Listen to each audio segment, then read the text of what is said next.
So this guy, I think his name is Jerry Flowers Jr. So he goes on this. He has this little rant that it's not a rant. Maybe it's like a sermon. Maybe that's like a better word for it. But he's talking about how it's like, it's not your job to cure them. It's not your job to cure them. Now, you could say this for technically everyone, right? This is kind of like the issue that actually a lot of conservatives have been bringing up about like selfishness. And now, like, I don't know if other people see this, but what's happened is like women have become selfish. So that's why they're saying, I'm actually going to just focus on my career. I'm going to just save my money. I'm going to buy my Birkin bags and I'm not going to have children. And now people understand how selfish this is because if all women feel that way, well, now there won't be any children. That's why the birth rates all over the planet are like dropping, except in Africa and India. So like now everyone is selfish and now a whole bunch of men want to come on and be like, but it's your grandmother and all this bullshit. Well, you just said this. It's not your job to care about them, right? Like this is what this guy is saying, and I would kind of agree with that. But I just also feel like you have to hold this sentiment across the board.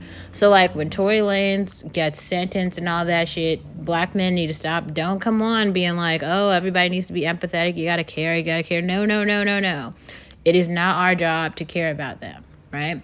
I don't know what happened in Memphis because I personally do not pay attention to black men's nothing. Like, I used to be empathetic because I was like, oh, we're like one race and all that shit. And then I think the Meg Thee Stallion incident really turned a light bulb on in my head where I had to go back to my Tupac quotes, right? Where Tupac, he very clearly said, like, you start caring about the black community and it will drain you dry because they will never give you anything back.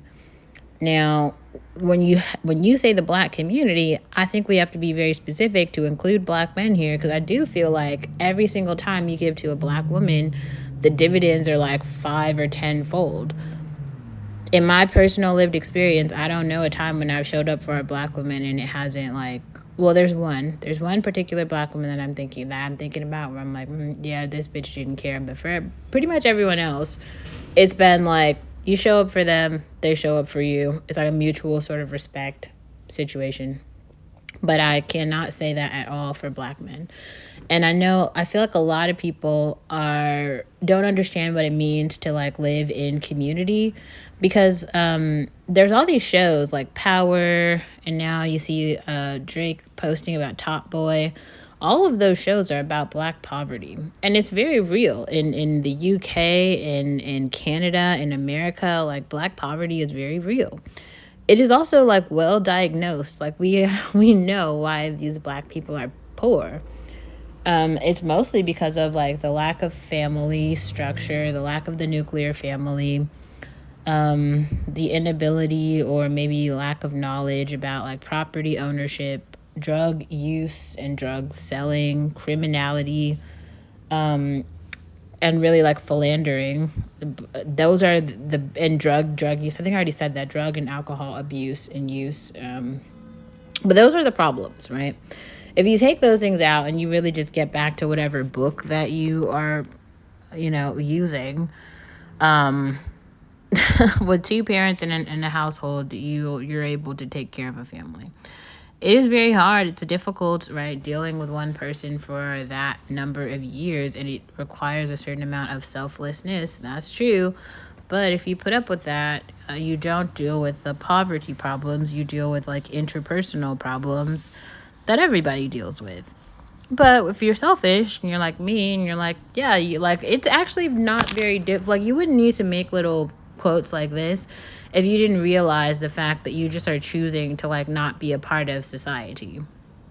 Like, that is actually the issue, right? Like, personally, the reason that I have like invested a lot of my free time that I could be using to just like consume, and instead to put something out is more about an ideology, because I see with my own eyes a lot of like black women looking for like guidance on how to get to the next level, because getting from the space where you just grow up and you graduate high school, that seems to be like, well, documented. People know how to do that. Some people have even made it very simple to like matriculate into college, but then this state of like choosing how to live after college and being able to live after college on your own independently does seem like this mysterious wonderland, and like no one has an idea of like how to do it, and we need a lot more content to bridge that gap.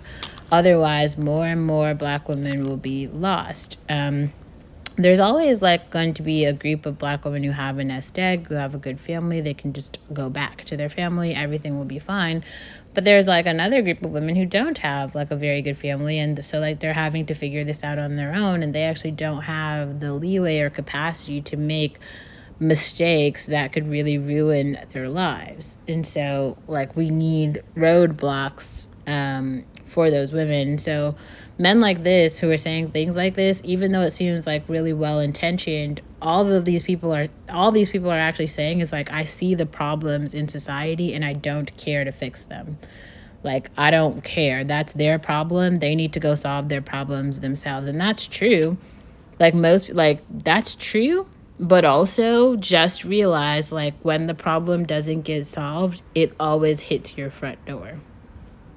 So like when we didn't care anything about like drug addicts and homelessness in the major cities, and we didn't care about immigration, now you have all these immigrants who are here. They are at the front door. And now it's everybody's problem. Whether you liked it or not, whether you said something or not, now the immigrants are on your front door. Now there's one immigrant who like raped someone, okay, almost killed someone else. Three children or something were like caught in barbed wire trying to cross over. Like, these are now everybody's problems, even if you didn't sign up for it, even if you didn't want to care, because that's how society works.